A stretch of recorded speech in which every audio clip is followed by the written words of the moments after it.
تو ایسے ہم ہی واحد امت مسلمہ نہیں ہیں، ہم سے پہلے بھی ایک عظیم امت رہی ہے بنی اسرائیل.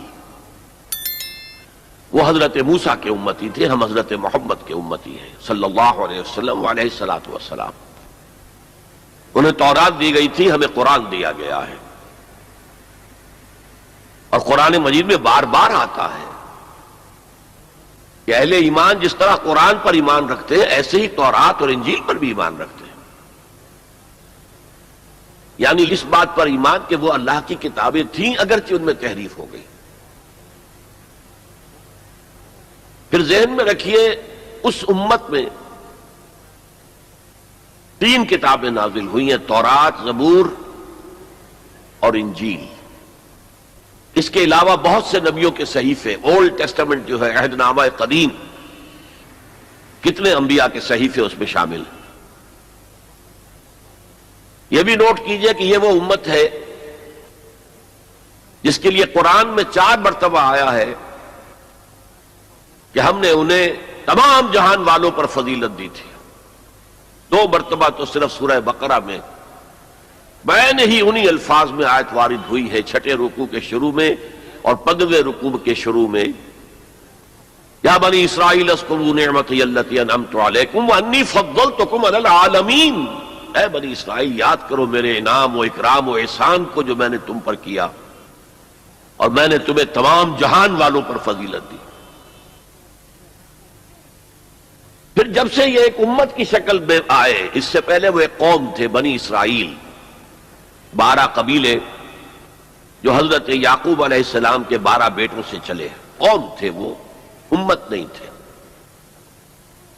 امت تب بنے ہیں جب حضرت موسیٰ علیہ السلام کو تورات دی گئی. اس وقت سے لے کر 1400 برس ایسے گزرے ہیں اس امت میں کہ کوئی ایک لمحہ بھی نہیں تھا کہ کوئی نبی موجود نہ ہو. یہ جو چین ہے مسلسل انبیاء کی، آغاز بھی 2 رسولوں سے ہوا، موسیٰ اور ہارون علیہم السلام. اختتام بھی 2 پر ہوا، عیسیٰ اور یحییٰ علیہم السلام. اور دونوں کے درمیان سمجھئے کہ ڈور بندھی ہوئی ہے کہ اس میں کہیں کوئی رکھنا نہیں. بخاری شریف میں روایت ہے حضور کی صلی اللہ علیہ وسلم، کانت بنو اسرائیل تسوسہم الانبیاء کلما ہلک نبی خلفہ نبی. بنی اسرائیل کی سیاست، ان کے انتظامی معاملات انبیاء کے ہاتھ میں ہوتے تھے. جیسے ہی کوئی نبی فوت ہوتا تھا کوئی اور نبی اس کا خلیفہ بن جاتا تھا.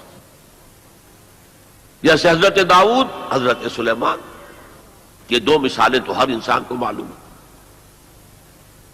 بہرحال اس امت اور موجودہ امت مسلمہ، امت محمد صلی اللہ علیہ وسلم میں مشابہتیں 2 اعتبارات سے بیان کی گئی. ایک اس اعتبار سے مسلمانوں تم میں بھی وہ ساری گمراہیاں پیدا ہوں گی جو سابقہ امت میں پیدا ہوئی. لَتَتَّبِعُنَّ سُنَنَ مَن كَانَ قَبْلَكُمْ، تم لازماً پیروی کرو گے ان کی، ان کے طور طریقوں کی کہ جو تم سے پہلے تھے. حتیٰ کہ اگر وہ گوہ کے بل میں گھسے تھے تم بھی گھسو گے. اور اگر ان میں سے کوئی شقی ایسا اٹھا تھا کہ اس نے اپنی ماں سے زنا کیا تو تم میں بھی کوئی بدبخت ضرور ایسا اٹھے گا جو اپنی والدہ سے زنا کرے گا. تو یہ تو ہے گمراہیوں کا معاملہ، امت کے اندر پیدا ہونے والی اعتقادی اور عملی گمراہیاں. چنانچہ اس کے ضمن میں جو 10 رکوعوں پر مشتمل فرد جرم عائد کی گئی ہے بنی اسرائیل پر سورہ بقرہ میں، 5ویں رکوع سے شروع ہوتی ہے بات اور 15ویں رکوع کے آغاز تک چلتی ہے. اس میں در حقیقت ہم اپنی موجودہ کیفیت کا اس آئینے میں مشاہدہ کر سکتے ہیں. وہ ساری اعتقادی اور عملی گمراہیاں ہمارے اندر پیدا ہوئی. ہم تو بخشے بخشائے ہیں، سیغفر لنا، ہم تو اللہ کے محبوب اور چہیتے ہیں، ہمیں تو آگ جہنم کی چھوئے ہی کہ نہیں، چھوئے گی تو گنتی کے چند دن. پھر دین کے اندر تفریق، کچھ احکام ماننے کچھ نہ ماننے، جس کا میں حوالہ اس سے پہلے دے چکا ہوں. افتؤمنون ببعض الکتاب وتکفرون ببعض. پھر یہ کہ دین کے ظاہر کے اوپر ہی اپنی ساری توجہ جو ہے مرکوز کر دینا، باطنی اس کی حقیقت اور باطنی روح سے صرف نظر کر لینا، ظاہری چیزوں میں بال کی کھال اتارنا اور چھوٹی چھوٹی چیزوں پر کفر کے فتوے لگا دینا، جیسے کہ حضرت مسیح نے کہا تھا کہ تم مچھر چھانتے رہ جاتے ہو اور سموچے اونٹ نگل جاتے ہو۔ رفع یدین پر تو ہو رہا ہے، من دیگرم تو دیگری، تم اور ہو میں اور ہوں، اور سودی کاروبار میں بھی کر رہا ہوں وہ بھی کر رہا ہے، کوئی پرواہ نہیں۔ تو ایک پہلو تو یہ ہے، اور وہ بھی ہمارے لیے بہت توجہ طلب ہے کہ ان آیات کو پڑھتے ہوئے ہم اپنا جائزہ لیتے رہیں کہ اصل میں ان آیات میں سورہ بقرہ کے 10 رکوعوں میں اللہ تعالیٰ نے پیش کی ایک آئینہ ہمارے سامنے رکھ دیا کہ اس اعتبار سے تمہارے اندر بھی گمراہیاں پیدا ہو کر رہیں گی، تاکہ جن کو بھی اللہ توفیق دے وہ اس آئینے میں اپنی تصویر دیکھ کر اپنی اصلاح کی طرف متوجہ ہو جائیں۔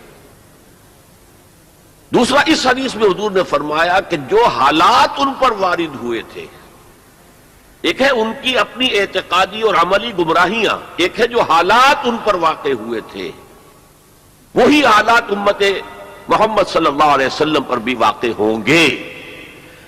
اور اس ضمن میں جو آپ نے تشبیہ دی ہے اس سے زیادہ فصاحت و بلاغت پر مبنی تمثیل یا تشبیہ ممکن نہیں۔ جیسے ایک جوتی کے دو جوتے، ایک جوڑے کے دو جوتے، اگر آپ ان کو زمین پر رکھا ہوا دیکھیں گے تو فرق نظر آئے گا، ایک کا پنجہ یوں ہے ایک کا پنجہ یوں ہے، فرق ہے۔ ان کے تلوے ملا دیجئے تو بال برابر فرق نہیں۔ تو ویسے تو ظاہر بات ہے ان دونوں امتوں کی تاریخ میں 2000 سال کا فصل ہے، نصف صدی کا قصہ ہے، 2-4 برس کی بات نہیں۔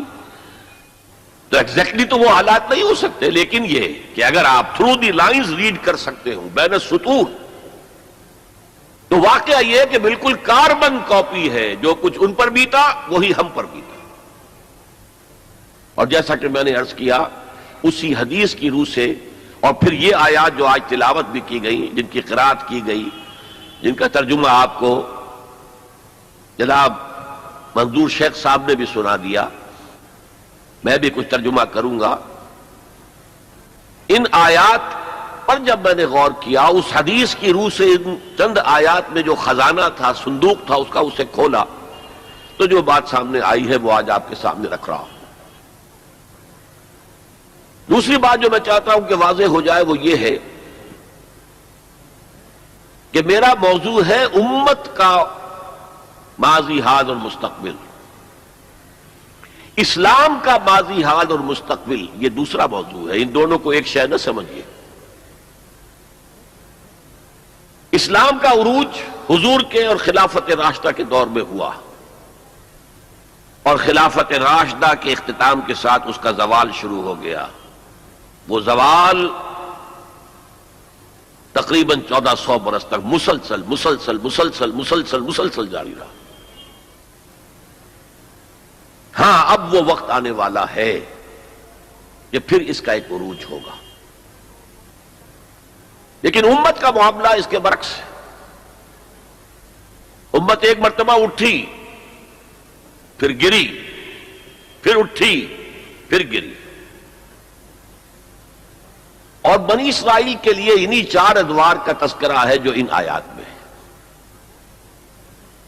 ہم نے یہ فیصلہ سنا دیا تھا، پیشگی بنی اسرائیل کو، وَقَضَيْنَا إِلَىٰ بَنِي إِسْرَائِيلَ فِي الْكِتَابِ، اپنی کتاب میں، تورات میں، لَتُفْسِدُنَّ فِي الْأَرْضِ مَرَّتَيْنِ، تم 2 مرتبہ زمین میں بڑا فساد بچاؤ گے، وَلَتَعْلُنَّ عُلُوًّا كَبِيرًا، اور سرکشی کرو گے، بہت اونچی سرکشی، بہت بڑی سرکشی۔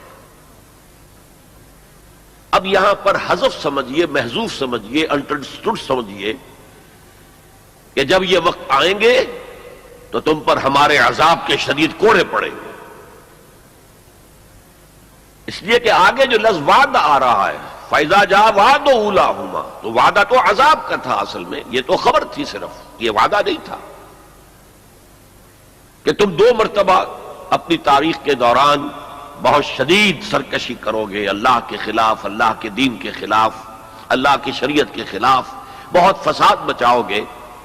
اور یہاں جیسا کہ میں نے عرض کیا، اب امپلائڈ سمجھیے اور اس پر ہمارے عذاب کے شدید کوڑے تم پر برسیں گے۔ فَإِذَا جَاءَ وَعْدُ أُولَاهُمَا، تو جب ان دو وعدوں میں سے پہلے وعدے کا وقت آیا، یعنی عذاب کا وعدہ جو ہم نے تم سے کیا تھا، جو وعید دی تھی تمہیں، بَعَثْنَا عَلَيْكُمْ عِبَادًا لَنَا أُولِي بَأْسٍ شَدِيدٍ، ہم چڑھا لائے تم پر اپنے وہ بندے جو بہت جنگجو تھے، بہت وحشی تھے، بہت فوجی قوت کے حامل تھے۔ فَجَاسُوا خِلَالَ الدِّيَارِ، وہ تمہاری آبادیوں میں گھس گئے اور پھیل گئے۔ وَكَانَ وَعْدًا مَفْعُولًا، اور وہ وعدہ جو ہے پورا ہو کر رہا، جس سے واضح ہو گیا وعدہ عذاب کا تھا۔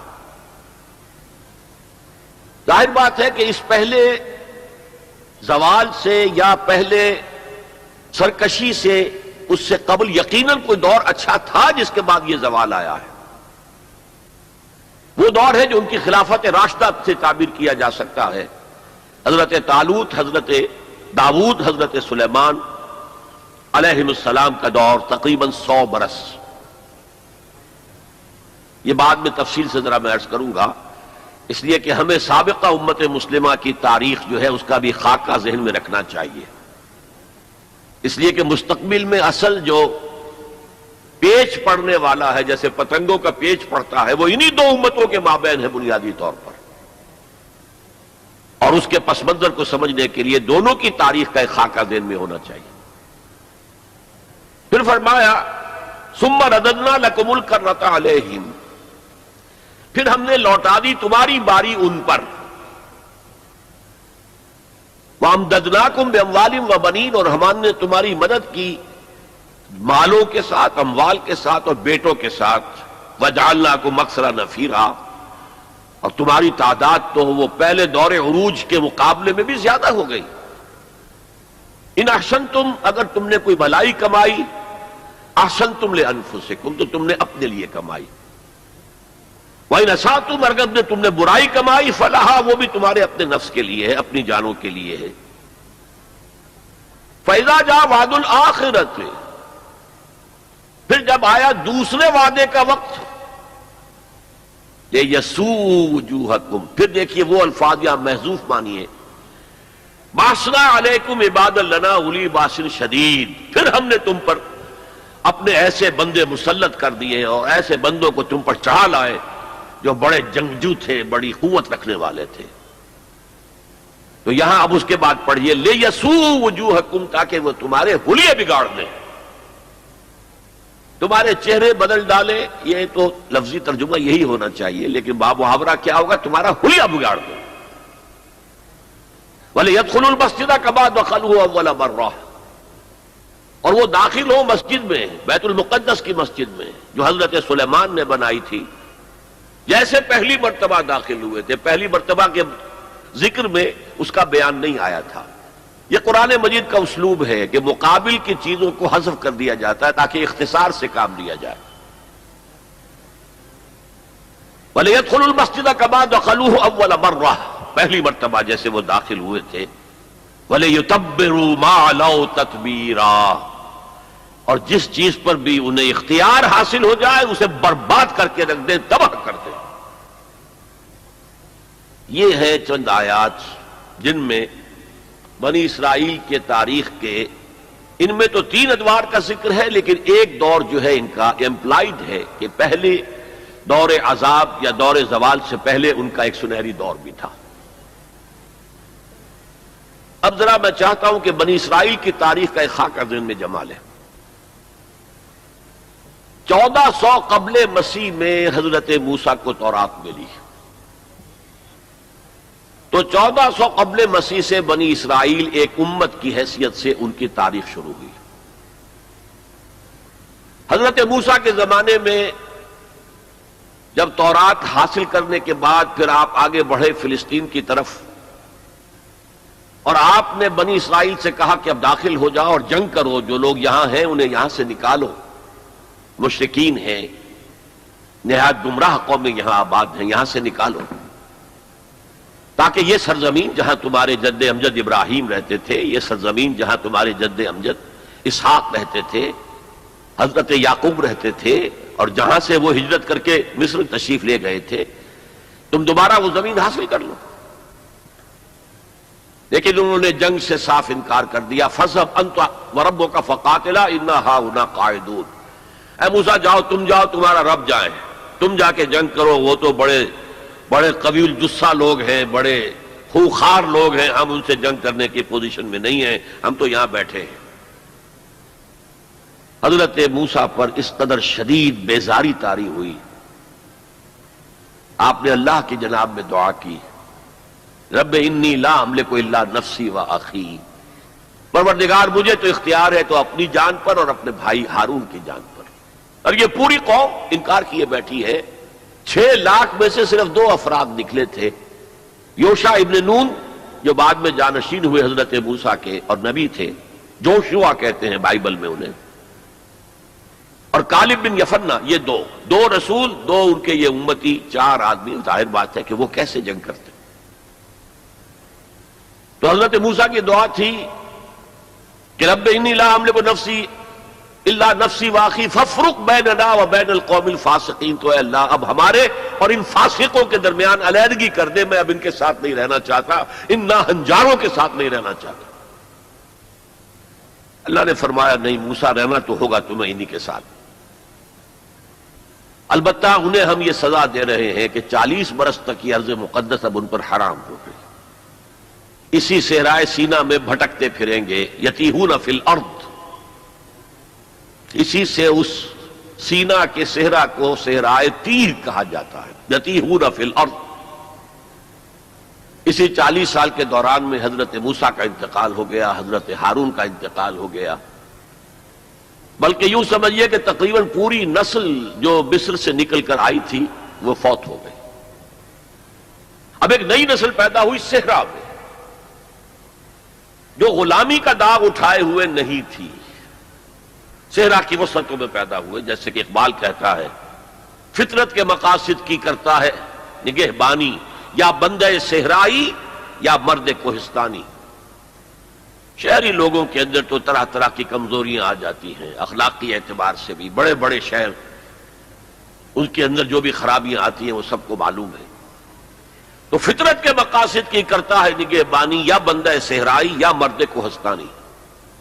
تو صحرا میں جو نسل پیدا ہوئی اب 40 سالوں میں اور وہ جوان ہو گئی، اس نے پھر جوشوا یعنی حضرت یوشع ابن نون کی سرکردگی میں جہاد کیا، قتال کیا. جیریکو، اریحا اس کا نام تھا، آج کل آپ پڑھتے ہوں گے اخبارات میں، وہ اسرائیل میں اور جو فلسطین کے شہروں میں جیریکو ایک مشہور شہر ہے. سب سے پہلے وہ فتح کیا، اس کے بعد پورا فلسطین فتح کر لیا. غلطی یہ کی کہ کوئی ایک مرکزی حکومت قائم نہیں کی. 12 قبیلوں نے 12 چھوٹی چھوٹی ریاستیں بنا لی. اب 12 ریاستیں ہوں گی تو آپس میں کھٹ پٹ بھی ہوگی، اختلافات بھی ہوں گے. جیسے ہمارے دور زوال میں ہندوستان میں جب مغلیہ سلطنت کا جو کنٹرول تھا وہ ڈھیلا پڑ گیا تو اب ہر جگہ پر راجے ہیں، مہاراجے ہیں، نواب ہیں، لوکل لوگ کھڑے ہو گئے اور ان پر کوئی کنٹرول اب مرکز کا نہیں رہا. پھر وہ آپس میں لڑتے بھی تھے، یہ آپس میں لڑتے بھی تھے، اور جو قریب کے مشرک قبائل تھے ان سے ایک دوسرے کے خلاف مدد بھی لیتے تھے، ان سے شادیاں بھی کی، ان سے خلا ملا بھی رکھا. مشرکانہ اوہام بھی پیدا ہو گئے، غلط رسومات بھی انہوں نے اپنے ان مشرک ہمسایوں سے سیکھ لی. تو پھر ان پر ایک سزا مسلط ہوئی اور جو آس پاس کے مشرک قبائل تھے انہوں نے انہیں فتح کر کے انہیں اپنے گھروں سے نکال دیا. 300 برس اس کیفیت میں گزرے ہیں. اس کے بعد جب ان کا حال یہ ہو گیا کہ اپنے گھروں سے نکال دیے گئے، ان کے بیٹوں کو روک لیا گیا غلام بنانے کے لیے، تو پھر انہوں نے وقت کے نبی سے کہا کہ ہمارے لیے ایک بادشاہ آپ معین کر دیں، سپہ سالار معین کر دیں کہ ہم اس کی قیادت میں قتال کریں. وہ واقعہ قرآن مجید میں سورہ بقرہ میں تفصیل سے ہے، میں اس کی تفصیل میں نہیں جانا چاہتا. بہرحال اس کے نتیجے میں حضرت طالوت، پھر حضرت داؤد، پھر حضرت سلیمان، یہ 100 برس ہیں جن میں اس کو کہنا چاہیے کہ ان کا پہلا سنہری دور، جسے میں کہہ رہا ہوں ان کی خلافت راشدہ. یعنی فرق نوٹ کیجئے، ہماری خلافت راشدہ دور نبوت سے متصل ہے، کوئی فصل نہیں ہے اس کے مابین، لیکن ان کی خلافت راشدہ میں 300 برس کا فصل ہے۔ دور نبوت حضرت موسیٰ علیہ السلام کا 300 سے بھی تقریباً 350 برس، وہ بھی شمار کر لیجئے جو صحرائے تیہ میں بھٹکتے ہوئے گزرے۔ بہرحال یہ 100 سال ان کے بڑے شاندار تھے، حضرت داؤد کی حکومت اور حضرت سلیمان کی حکومت تو اس اعتبار سے پوری انسانی تاریخ میں یونیک ہے کہ ہوا پر بھی انہیں کنٹرول دے دیا گیا، جنات ان کے تسلط میں آ گئے، اور پرندوں اور جانوروں کی بولیاں بھی ان کو سکھا دی گئیں۔ اس قسم کی حکومت تو اللہ نے کسی اور کو کبھی دی ہی نہیں، لیکن پھر اب ان کا دور زوال شروع ہوا۔ حضرت سلیمان کے 2 بیٹوں کے درمیان سلطنت تقسیم ہو گئی، شمالی اسرائیل چھوٹی تھی اور بڑی یہودا، 2 حصوں میں تقسیم ہو گئی، اور ان میں سوال آیا اخلاقی، مذہبی، اعتقادی، عملی، دنیا پرستی، دولت پرستی، مشرکانہ اوہام، غلط رسوم۔ اس کے نتیجے میں پھر اللہ کے عذاب کا پہلا کوڑا جو ہے، بڑا کوڑا، وہ پڑا، اور وہ 2 حصوں میں آیا، نوٹ کر لیجئے۔ پہلے اشوریوں نے، سیریا کے رہنے والے اشوریوں نے حملہ کیا اور شمالی سلطنت اسرائیل کو تہس نہس کر دیا، ختم کر دیا۔ یہ ہوا ہے تقریباً 700 قبل مسیح۔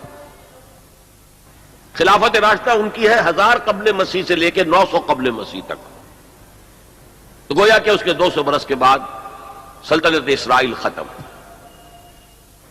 سلطنت یہودا رہی، لیکن اس میں بھی وہ زوال جاری رہا، تو تقریباً 125 سال کے بعد پھر نیبوکڈنیزر کا جو حملہ آیا ہے، king of Babylonia, the Chaldean emperor, یہ علاقہ کلدانیہ کہلاتا ہے، اور یہی تو حضرت ابراہیم کا مولد ہے، جہاں ان کی ولادت ہوئی ہے، شہر ار، وہ اسی عراق میں ہے۔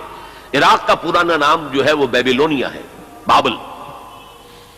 نیبوکڈنیزر نے جو حملہ کیا ہے، 6 لاکھ یہودی اپنی جگہ پر قتل کیے، اور 6 لاکھ کو قیدی بنا کر لے گیا، بھیڑوں بکریوں کی طرح، جیسے ریوڑ ہانک کے لے جائے جاتے ہیں، لے جائے گئے۔ 6 لاکھ بیبیلونیا لے گیا، وہاں انہیں قید کے اندر رکھا۔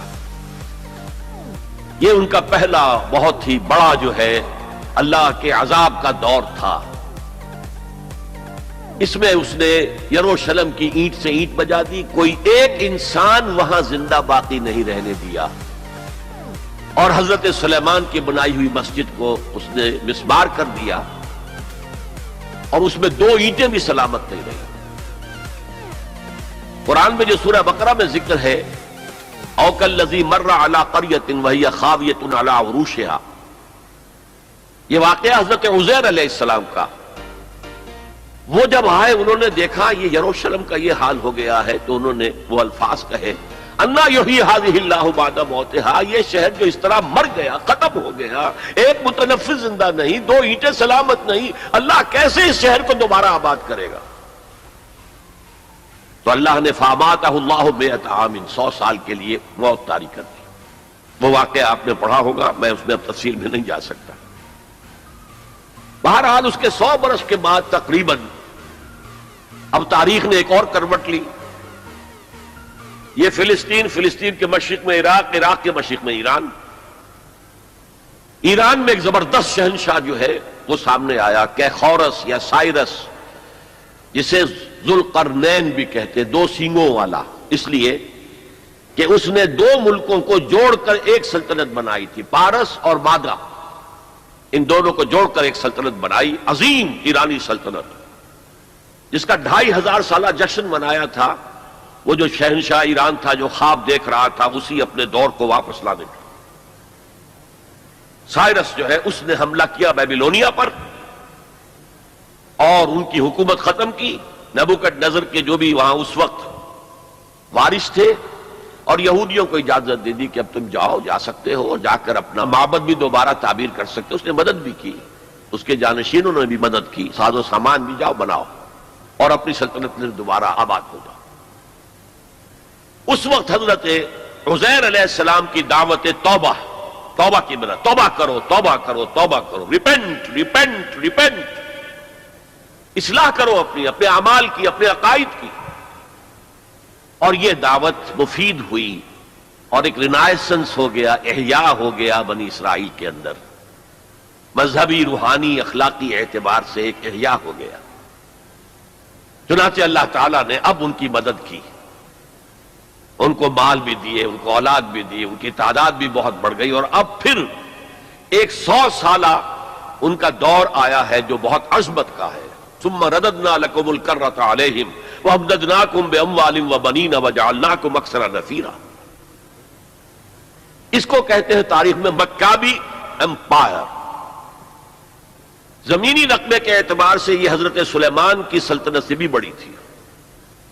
اگرچہ میں ذکر کر چکا ہوں حضرت سلیمان کی حکومت کا کچھ اور ہی معاملہ تھا، وہ تو کسی اور کا ہوا ہی نہیں.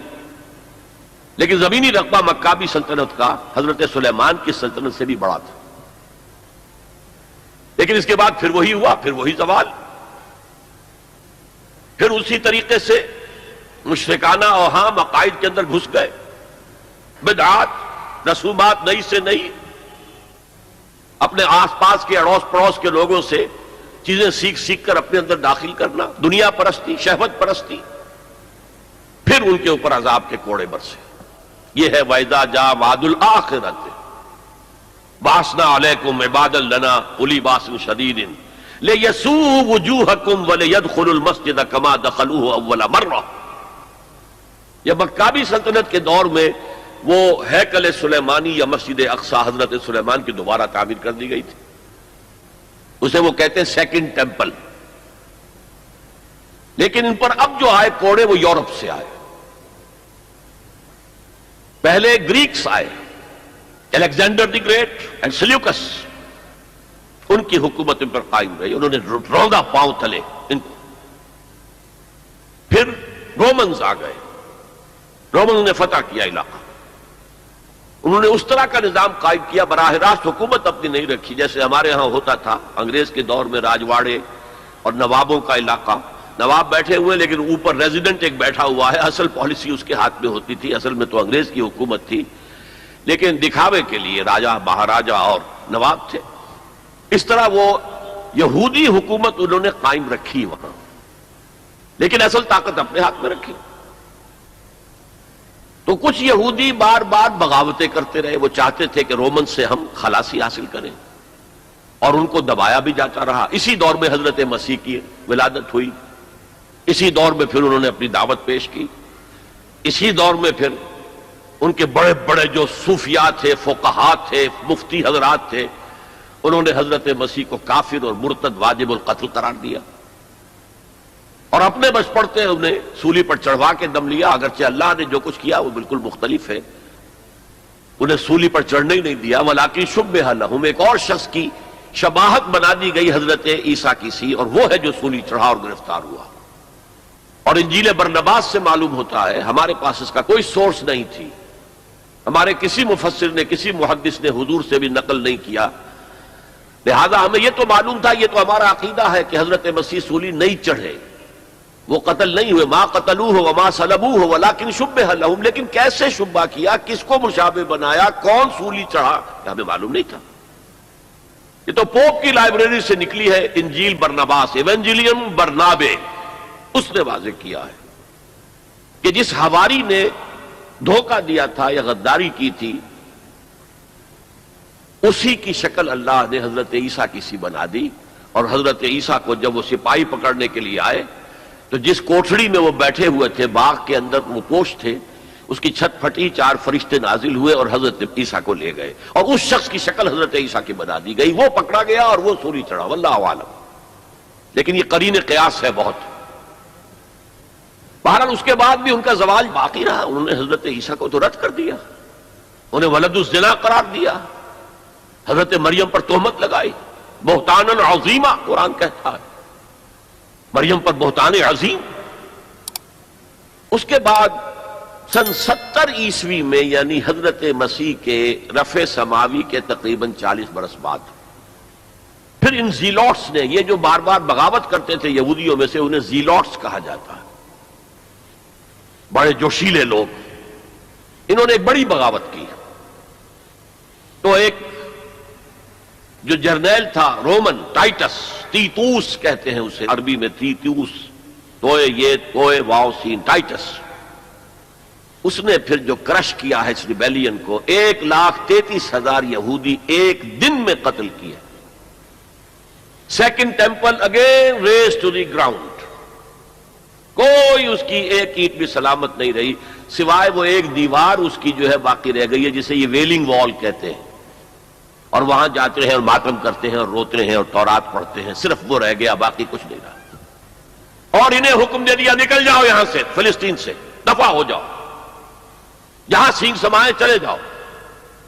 یورپ میں چلے گئے، ایشیا کے ممالک میں چلے گئے، افریقہ کے ممالک میں چلے گئے، ایران میں آ گئے، ترکی میں آ گئے، وغیرہ وغیرہ۔ سن 70 عیسوی میں، یعنی حضرت مسیح کے رفع سماوی کے تقریباً 40 برس بعد، پھر ان زیلوٹس نے، یہ جو بار بار بغاوت کرتے تھے یہودیوں میں سے، انہیں زیلوٹس کہا جاتا ہے، بڑے جوشیلے لوگ، انہوں نے ایک بڑی بغاوت کی۔ تو ایک جو جرنیل تھا رومن ٹائٹس، تیتوس کہتے ہیں اسے عربی میں، تیتوس، توئے یہ توئے واو سین ٹائٹس، اس نے پھر جو کرش کیا ہے اس ریبیلین کو، 1,33,000 یہودی ایک دن میں قتل کیے۔ Second temple again raze to the ground, کوئی اس کی ایک اینٹ بھی سلامت نہیں رہی، سوائے وہ ایک دیوار اس کی جو ہے باقی رہ گئی ہے، جسے یہ ویلنگ وال کہتے ہیں، اور وہاں جاتے ہیں اور ماتم کرتے ہیں اور روتے ہیں اور تورات پڑھتے ہیں، صرف وہ رہ گیا، باقی کچھ نہیں رہا۔ اور انہیں حکم دے دیا نکل جاؤ یہاں سے، فلسطین سے دفع ہو جاؤ، جہاں سینگ سمائے چلے جاؤ۔ یورپ میں چلے گئے، ایشیا کے ممالک میں چلے گئے، افریقہ کے ممالک میں چلے گئے، ایران میں آ گئے، ترکی میں آ گئے، وغیرہ وغیرہ۔ یہاں سے ان کا ڈایاسپورا شروع ہوا کہ یہ اپنے وطن سے باہر نکال دیے گئے۔ ڈایاسپورا دور انتشار، یہ دور انتشار ان کا جاری رہا جاری رہا جاری رہا جاری رہا جاری رہا تقریباً 1900 برس تک یا 1850 برس تک۔ اس کے بعد ان کے اندر زائنسٹ موومنٹ کھڑی ہوئی جو سیکولر تھی، ان کا مذہب سے کوئی تعلق نہیں تھا، بیشتر بینکرز تھے۔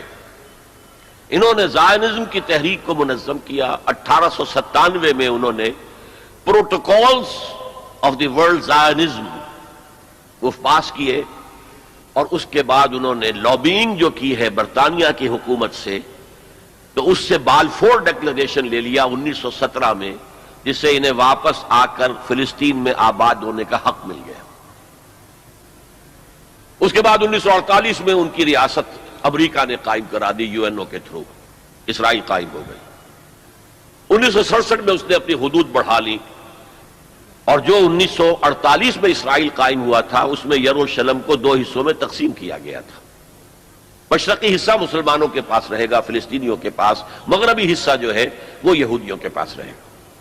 اور مشرقی حصے ہی میں وہ ٹیمپل ماؤنٹ ہے جہاں کبھی ہوتا تھا ان کا معبد، وہ اسے چونکہ ٹیمپل کہتے ہیں اس لیے ٹیمپل ماؤنٹ، وہ پہاڑی جس کے اوپر کے وہ ٹیمپل تھا، اور وہاں مسلمانوں کے دور میں وہاں پر مسجد اقصی بن گئی، اور وہاں پر وہ قبۃ الصخرہ، وہ چٹان جہاں سے حضور کا آسمانی سفر شروع ہوا تھا معراج کا، اس چٹان پر عبد الملک بن مروان جو بنو امیہ کا ایک بڑا خلیفہ تھا، بڑا بادشاہ تھا، اس نے یہ ڈوم بنائی جو آج آپ کو نظر آتی ہے ٹی وی کے اندر، ڈوم آف دی راک۔